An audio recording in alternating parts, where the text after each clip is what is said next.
There are 2 days you can never escape. 2 days that, all on their own, hold the whole truth of your life. The day you were born and the day you discover why. You don't remember the first one, but the second? Maybe you've never really lived it. And maybe that's the quiet tragedy of our time. Not the lack of comfort, not loneliness, not even anxiety. The real tragedy is to spend a lifetime without ever understanding why you're here. Working, producing, repeating, earning, consuming, dying. And in the middle of it all, a question that gets buried. Am I really living my life, or just playing a role someone else wrote for me? Is this what I came here for? Because you can succeed at everything and still miss what matters most. So today, we're going to dive deep into what Mark Twain really meant by this now famous line. The 2 most important days in your life are the day you are born and the day you find out why. And trust me, this isn't just an Instagram quote. It's an existential bombshell, a question that forces you to look yourself in the eye. If you feel like you're still searching for your why, if you don't want to miss your true mission, then hit subscribe right now, because this message, it's for you. Stick around till the end. You'll see why the real question isn't what's the meaning of life, but something far more unsettling. Part 1. Who was Mark Twain? When you hear Mark Twain, you probably think of the witty writer, the author of Tom Sawyer, that sharp-tongued guy with the mustache who skewered society with biting humor. But what's often forgotten is that Mark Twain was much more than just a storyteller. He was an explorer of the human soul, a man obsessed with uncovering the truth beneath the surface, a life marked by paradox. Mark Twain's real name was Samuel Langhorne Clemens. Born in 1835 in a small town in Missouri, he died in 1910, his heart full of clear-eyed insight and maybe a touch of disillusionment. Between those years, he wore many hats: printer, Mississippi riverboat pilot, gold prospector, journalist, public speaker, and one of America's most beloved authors. It was a life full of motion and intensity, but not always joy. Outside success, inside struggle. Twain found fame, but he also faced great loss, more than once. He went bankrupt. He buried 3 of his children. He watched his wife slowly fade away. He battled deep bouts of depression. And yet, despite, or perhaps because of this pain, he kept an incredibly clear view of life's realities. He once said, "Life would be infinitely happier if we could be born at the age of 80 and gradually approach 18. Cynical? Sure. But more than that, he understood that life isn't a simple straight line toward success. A man who dug beneath the surface. Twain wasn't interested in what people did. He wanted to know why they did it. He was fascinated by social hypocrisy, collective stupidity, and the fear of being judged. Behind his jokes, he asked tough questions. Why do people act against their own interests? Why do we blindly follow absurd rules without questioning? Why do we live lives we don't even understand?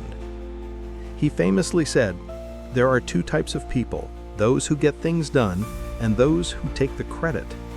Try, if you can, to be in the first group. There's less competition." Funny? Yes, but mostly brutally honest. The quote as a life's summary. So when Twain wrote, "The 2 most important days in your life are the day you are born and the day you find out why," it's not just a catchy line. It's the essence of a lifetime spent observing, doubting, and searching. He's telling you, you were born, but what for? He's asking, are you living a life you chose or one you just fell into? And that question can't be answered with a quote alone. It needs a journey. A journey we're about to start together. Part 2. Why am I here? The quest for meaning as a deep human need. The day you discover why you were born. Mark Twain puts this moment at the very top. Not the day you win, not the day you get applause, not the day you succeed, but the day you finally understand the meaning of your own life. And if that idea makes you a little uncomfortable, that's totally normal, because we live in a world where meaning is often sacrificed on the altar of productivity. You do, you produce, but do you know why? Maybe you've been taught to set goals, to be productive, organized, ambitious, but have you ever been taught to pause and ask yourself, why am I doing all this? Today you might have a job, a status, degrees, possessions, followers, and yet you still feel empty, as if something crucial, a guiding thread, is missing from your life. Lack of meaning and invisible suffering. The biggest problem of our time isn't poverty. It's not loneliness. It's not even anxiety. It's a lack of meaning. You wake up not sure why. You tick off boxes, unsure if they lead anywhere. You move but don't really move forward. This is what Viktor Frankl, psychologist and Holocaust survivor, called existential frustration. Quote, "What man really needs is not a tensionless state, but the striving and struggling for a worthwhile goal." And if that idea speaks to you, there's a video you need to watch. How to Find Meaning When Life Falls Apart, Viktor Frankl. It's not just about surviving the worst, it's about how to keep your inner compass even when everything around you is falling apart. The link's in the description. Save it for after this video. Trust me, it'll hit different once you've heard this whole story. Meaning not equals pleasure. You can have pleasures, you can have distractions, you can even have success. But without meaning, sooner or later, you feel a void that neither money, comfort, or likes can fill. Because you don't just live on food and sleep. You live on an inner sense of direction. And that direction, no one can give it to you. You have to find it yourself. The real question isn't, what do I want to do? It's, why am I here? Not in your job, not in your social role, but on this planet, in this life, in this body. It's a harsh question maybe, but it's one every human being feels sooner or later. And Twain was just putting it elegantly. Real-life examples when the why is missing. Someone who succeeds at everything they try, but feels empty when they get home. A brilliant student, lost because they're following a path chosen by others. A high-performing employee who drags themselves out of bed every morning without energy. What do they have in common? They know what they do, but not why they do it. And without that why, even victories taste bland. Meaning, a compass, not a destination. You don't need to have it all figured out to move forward, but you do need an axis, a starting point, an inner pull towards something bigger than yourself. It's not some mystical revelation. It's a gradual construction. Every experience, every intuition, every pain even, can help you better understand what you came here to bring to the world. So now ask yourself, why am I here? Not what am I doing today? Not what do I want to achieve? No, something deeper. What am I here to contribute? What am I here to heal, pass on, protect, create? Take a minute, write it down in the comments, even if it's unclear, because writing is the first step to clarity. And if this question calls to you, even if it feels overwhelming, subscribe, because the next videos will help you dig even deeper. Like this video to support this kind of deep, essential, life-changing reflection. Part 3. How to discover your mission. 3 practical paths to find your inner compass. The question, "Why am I here?" is burning inside you, but where do you even start?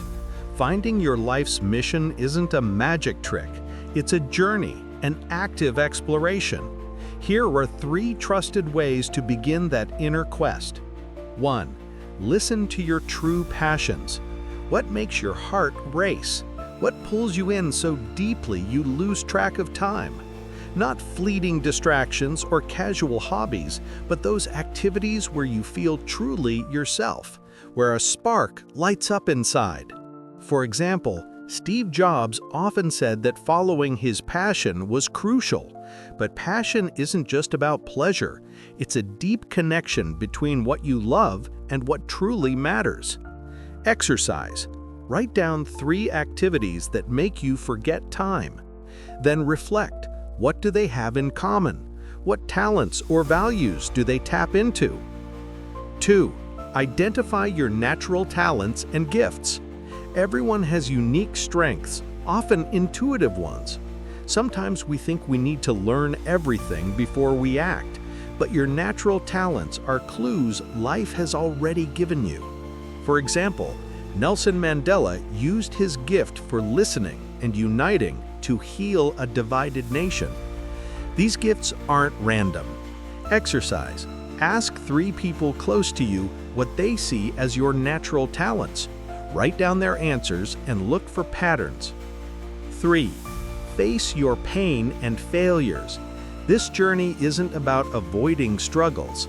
Often, it's in your vulnerability that your mission reveals itself most clearly. Pain, setbacks, and mistakes are powerful teachers pointing toward what you're really here to transform. For example, Malala Yousafzai turned her suffering into a fight for girls' education. Her mission was born from deep wounds. Exercise. Think about a tough moment or failure that left a mark on you. What did you learn? How could that become a strength to help others? Summary. Your mission isn't necessarily a grand master plan. It's the crossroads where what you're passionate about, what you're naturally good at, and what your life calls you to heal or change all meet. This intersection is your unique imprint on the world. Grab a notebook, your phone, anything. Write down your deepest passions, your natural talents, a pain or challenge that changed you. Start with just 1 step. You don't have to figure it all out right away. And please, share in the comments, which path speaks to you the most? What will you explore this week? Part 4. How to embody your mission in daily life.